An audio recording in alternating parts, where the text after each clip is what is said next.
बहू और बुलेट। घर के बाहर फट फट फट की जोर से आवाज हुई।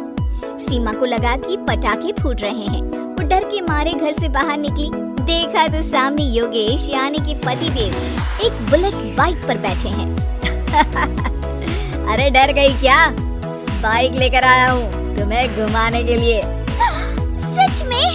मुझे लगा पटाखे फूट रहे हैं। अरे पटाखे भी फूटेंगे और मिठाई भी बटेगी। माँ को तो बुलाओ। माँ भी बाहर आ जाती है। अरे योगेश बेटा, इतनी जल्दी आ गया? और ये गाड़ी किसकी है? साहब की है? हाँ माँ, तुम्हारा बेटा साहब से कम है क्या? मेरी है।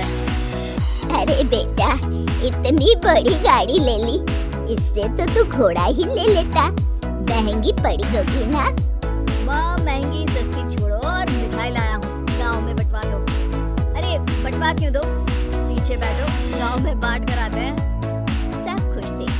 योगेश गाँव के बाहर एक कोयले की खदान में मजदूरी करता था।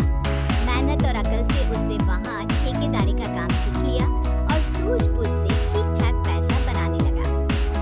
गाँव में बात फैल गई कि योगेश के घर धमाका गाड़ी आई है। ऐसी गाड़ी पहले कभी किसी ने गाँव में तो देखी नहीं थी। योगेश और माँ गाड़ी से वापस घर आ गए। बाबूजी ऊपर से देख रहे होंगे और आशीर्वाद भी दे रहे होंगे तुझे। वो होते तो उनको भी घुमाता माँ। पूरे गाँव में नाच नाच के मिठाई बांटते जाते, जैसे मैंने नाच नाच के बांटी थी जब वो अपने लिए एक साइकिल लेकर आए थे। बस बस, बाबूजी दो बात भी सुना दी कि फटफट वाली फटफटी ले आया। सीमा आगे कहती है, अपने लिए तो ये गाड़ी ले आए और मेरे लिए? अरे ये गाड़ी तुम्हारे लिए ही तो है। पक्का मेरे लिए है? अरे पक्का तुम्हारे लिए है।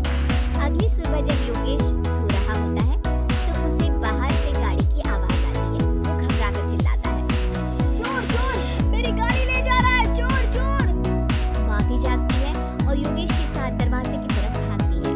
जैसे ही दोनों बाहर निकलते हैं तो देखते हैं कि सीमा गाड़ी चला रही है। अरे बहू, नाक कटवाओगी क्या? ये क्या कर रही हो? अरे गिर जाओगी, ये क्या कर रही हो तुम? सीमा गाड़ी को रोक कर कहती है, सारे गांव में घुमा लाई, नहीं गिरी। क्या?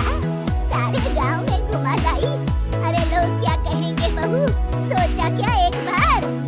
यही कहेंगे कि कितनी अच्छी गाड़ी है। अरे तुम्हारे बारे में हाँ कहेंगे ना कि देखो कितनी अच्छी गाड़ी पर बैठी है। बहू गाड़ी रखकर योगेश और सासू माँ के पास जाती है। तुमने कब गाड़ी चलाना सीखा? हमारे बाबूजी के पास पुरानी स्कूटर थी, सीख ली। फिर स्कूल में एक मास्टर जी भी ऐसी ही गाड़ी लेकर आते थे, उन्होंने सिखा दी। स्कूल के मास्टर आजकल यही सबको सिखा रहे हैं। पढ़ाई का कुछ सिखा दे तो कुछ भला होता। अरे बहू, अब गाड़ी मत चलाना। हमारे परिवार में कभी किसी औरत से पीछे से आगे की सीट पे आने की हिम्मत नहीं की है। तुम भी मत करना, समझी? जी, समझ गई माँ जी। सीमा सास की बात सुनकर चुपचाप रसोई में जाकर उदास होकर खाना पकाने लगी है। सास सुबह सुबह मंदिर से पूजा करके लौट रही होती है। तभी उसे दो औरतें रोक लेती हैं और कहती हैं, अरे बहू को थोड़े अच्छे लक्षण भी सिखा दो। गाड़ी चलाने की थी, गाँव की मर्यादा का कोई ख्याल नहीं है।